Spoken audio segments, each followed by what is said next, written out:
Hello everyone, आपको स्वागत है हमारे इस यूट्यूब चैनल पर। आज की क्लास में करवाने वाले हैं हम कक्षा 9th की जो प्रश्नावली है 4.1। उसका पहले तो हम क्या करेंगे उसके बारे में बताएंगे। ये कक्षा 9th के लिए है। पहले क्या करेंगे, हम इसका इंट्रोडक्शन देंगे कि क्या है। इस चैप्टर का नाम दो चर वाले रैखिक समीकरण। कि दो चर वाले रैखिक समीकरण होते क्या हैं। रैखिक समीकरण जो इसको बोलेंगे एक चर वाले रैखिक समीकरण या दो चर वाले रैखिक समीकरण होते क्या हैं। तो सबसे पहले हम इसमें बताएंगे कि समीकरण जो एक पद ये होता है बहुपद, मैंने बताया था फर्स्ट क्लास में, मतलब बहुपद वाले चैप्टर में, सेकंड चैप्टर में बताया था। उसी प्रकार से इसमें समीकरण है कि रैखिक समीकरण होते क्या हैं। एक चर वाले रैखिक समीकरण, दो चर वाले रैखिक समीकरण, इनको हम कैसे बताएंगे। तो सबसे पहले दे रखा है रैखिक समीकरण। रैखिक समीकरण होता क्या है, पहले तो ये जानना जरूरी है। तो इसका थोड़ा सा लिख लेंगे, इसके बारे में थोड़ा सा लिख लेंगे। ऐसा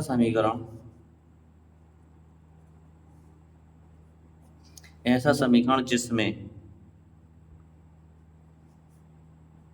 चर, ऐसा समीकरण जिसमें चर की सबसे बड़ी, ठीक है, सबसे बड़ी घात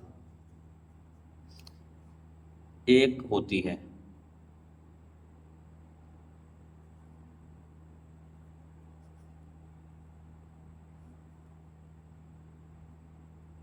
उसे रैखिक समीकरण कहते हैं।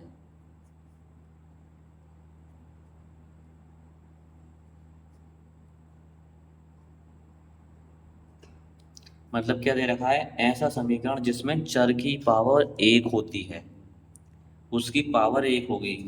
इस समीकरण में इसको ऐसे नहीं होगा कि x square plus 3x plus 5, इस तरीके से कोई समीकरण नहीं होगी, उसमें पावर फिर दो हो जाएगी। तो रैखिक समीकरण जो होगा उसमें सबसे ज़्यादा पावर जो होगी उसकी एक होगी। तो उसको कैसे पता करेंगे, तो हम इसमें देख लेंगे। जैसे कि एक चर वाले क्या होंगे और दो चर क्या होंगे। दो चर वाले चर क्या होता है, जैसे कि जैसे मैंने लिख दिया 2x, 2x में चर राशि क्या है, x है चर राशि, और अचर क्या है, ये अचर 2 है। तो x का गुणांक कितना हो गया, 2 हो गया। तो इसी प्रकार से लिखेंगे एक चर में क्या है, जैसे कि 2x प्लस 1 बराबर 0। ये समीकरण बनेगी इस तरीके से। अब इसमें एक चर है, सिर्फ एक चर दे रखा है। अब दूसरा चर, दो चर वाले क्या होंगे, जैसे दो चर वाले होंगे 2x प्लस 3y प्लस 4 बराबर 0। ये दो चर में हो जाएंगे। जैसे कि एक को ले सकते हैं 4x प्लस 6y प्लस 3 बराबर 0।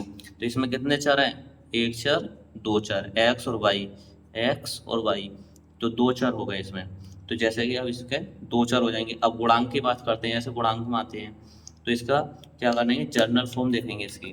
जैसे इसका निरूपण करेंगे, तो निरूपण करते किस तरह है, मतलब कि जर्नल फॉर्म में, जर्नल फॉर्म लिख सकते हैं इसको कि जर्नल फॉर्म कैसी होती है।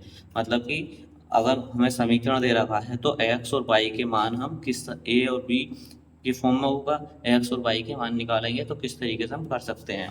तो जैसे ये दे रखा है, एक जनरल फॉर्म होती है a x plus b y plus c बराबर 0। ये इसकी एक जनरल फॉर्म होती है। ठीक, इसी से हम इसे कंपेयर करते हैं किसी भी समीकरण का। तो जो एक्स है, एक्स और जो वाई है, तो ये क्या है, दोनों दोनों चर राशि हैं, ये चर पद हैं। और जो ए दे रखा है, ये क्या है, एक्स का गुणांक है, और जो बी है वो भी एक्स वाई का गुणांक है। तो ये गुणांक हो जाएंगे, इनके गुणांक हो गए तो ये मल्टीप्लाई में। तो ये एक्स और वाई जो है चर पद है, और ए और बी क्या होंगे, इसके गुणांक होंगे। मतलब कि दोनों इसके गुणांक होंगे, अचर पद बोलेंगे इनको।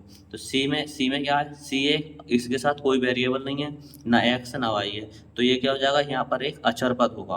कोई भी 1 2 3 जीरो भी हो सकता है, मतलब जीरो होगा तो दो ही नंबर दे रखे होंगे। तो यहाँ क्या होगा, एक अचर पद होगा। तो ये इसी समीकरण दे रखी है। जैसे किसी भी समीकरण से इसे कंपेयर कराते हैं, जैसे ले लेंगे 8x प्लस 6y प्लस 10 बराबर 0। अब इसका हमें निरूपण करना है, मतलब कंपेयर करना है इसको जनरल फॉर्म के साथ। तो जो x है और ये y है, तो ये चार पद हैं, इनके गुणांक कितने हैं, ये हैं। तो यहाँ पर x और x, तो x के गुणांक में कितना a, तो यहाँ पर a की वैल्यू कितनी हो जाएगी 8 हो जाएगी। यहाँ पर b की वैल्यू कितनी हो जाएगी, क्योंकि पाई है, पाई चर राशि है, चर का गुणांक कितना है 6, तो यहाँ गुणांक कितने हैं b, तो b बराबर कितना हो जाएगा 6। बचा कितना c, तो c कितना अपना अकेला है, ये दे रखा है अचर पद होगा, तो यहाँ भी अचर पद है, तो c बराबर 10 हो जाएगा।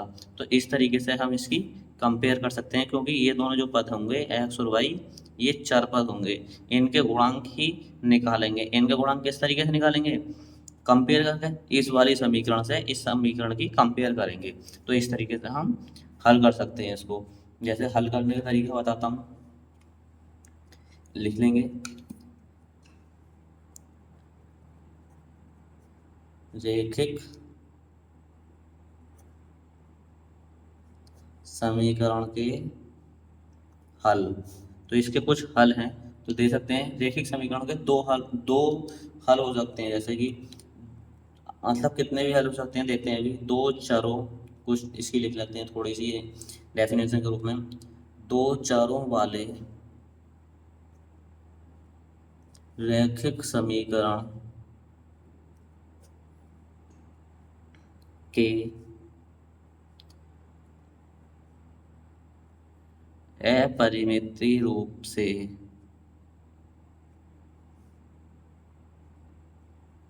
अनेक हल होते हैं।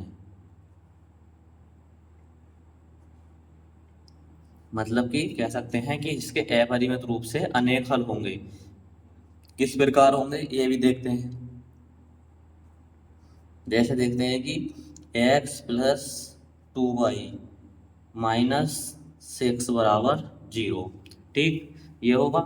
तो x माइनस 2y 6 बराबर 0 हो गया। जो 6 है, यहाँ पे हमें इन दोनों की वैल्यू निकालनी है x y की, तो 6 को इधर ले जाएंगे, x प्लस 2y बराबर, जो इधर प्लस माइनस में होता है वो इक्वल के इधर जाएगा, तो प्लस में हो जाएगा 6 हो गया, ठीक। सपोज डेट हमने यहाँ पर क्या किया है, x को 2 के बराबर रख लिया, ठीक, x को 2 के बराबर रख लिया, x बराबर 2, तो x की जगह 2 लिख देंगे, प्लस 2y बराबर 6। अब जो 2 है वो इधर जाएगा, जब इधर जाएगा तो किसका हो जाएगा, माइनस का हो जाएगा 2, तो 2y बराबर 4 हो गया। अब y बराबर कितना हो, जो y या मल्टीप्लाई में होता है, जो y मल्टीप्लाई में होता है तो कहाँ जाएगा, इधर डिवाइड में जाएगा, तो y बराबर 2 हो जाएगा, ठीक। तो इसके कितने होगा ये, इसके मान कितना, x बराबर 2 और y बराबर 2। सपोज दैट इसी समीकरण में हम कर सकते हैं x प्लस 2y बराबर 6, ये दे रखा है। अब यहाँ y की जगह रखेंगे हम, तो y की जगह अगर हम 0 रख देंगे, y की जगह 0 रख दो, तो x बराबर 2 गुणा 0 बराबर 6, ये 0 हो जाएगा, तो x बराबर 6 हो गया। यहाँ हमने x बराबर 2 रखा था, 1 रख सकते हैं, 0 रख सकते हैं, 2 3 4 5 कुछ भी रख सकते हैं, तो y के मान भी अलग अलग आएंगे। यहाँ y बराबर 0 1 2 3 रख देंगे, तो यहाँ x के मान भी अलग अलग आएंगे। तो इस प्रकार से कैसे लिख सकते हैं, एक टेबल बना देंगे, जैसे ये टेबल बनाई थी मैंने, यहाँ x या y, सबसे पहले क्या रखा था, x बराबर 2 रखा था, ठीक। जब यहाँ हमने x बराबर 2 रखा था तो y की वैल्यू कितनी आई थी, 2 आई थी। यहाँ पर हमने y बराबर कितना रखा था, वो x कितना रखा था, यहाँ पर x बराबर y बराबर 0 रखा था, y की मतलब y बराबर 0 रखा, तो x की वैल्यू कितनी आई, 6 आई थी, ठीक। इसी प्रकार अब कोई भी लिख सकते हैं हम, जैसे अब अगला लिख सकते हैं x प्लस 2y बराबर 6, ठीक। तो अब यहाँ क्या लिखेंगे, x की वैल्यू अगर 0 रख देंगे हम, यहाँ 0 रख दी, 2y प्लस 6, ये तो 0 हो गया, तो 2y बराबर 2 इधर मल्टीप्लाई में है तो इधर जाएगा, कितना हो जाएगा डिवाइड में, तो y बराबर कितना आ गया, 3 आ गया, ये आ गई इसकी वैल्यू, ये की थी। तो जब x बराबर 0 रखा तो y की वैल्यू कितनी आई, 3 आ गई। तो इसी प्रकार हम इस तरीके से भी लिख सकते हैं, और इसके कोऑर्डिनेट अगर हम इस तरीके से लिखना चाहें, जैसे x और y, तो 2,2 6,0 और 0,3, इस तरीके से भी हम इसके पॉइंट लिख सकते हैं। तो आई होप कि आपको समझ में आया होगा कि रैखिक समीकरण होते क्या है, इसकी कंपैरिजन किससे करते हैं। तो जो जनरल फॉर्म होगी ये होगी, इस जनरल फॉर्म से जो जो दो चर वाले समीकरण होंगे वो हल होंगे। इस तरीके से हम इसको करेंगे। आई होप कि प्रश्नावली पूरी समझ में आई होगी। अगर समझ में आई हो तो वीडियो को लाइक जरूर कर दें, और चैनल पर नए हो तो चैनल को सब्सक्राइब कर दें। अब इसका ये था इंट्रोडक्शन, अब चलेंगे इसका एक्सरसाइज नंबर 1 पर चलेंगे। मिलते हैं नेक्स्ट वीडियो में, तब तक के लिए धन्यवाद, बने रहें हमारे साथ।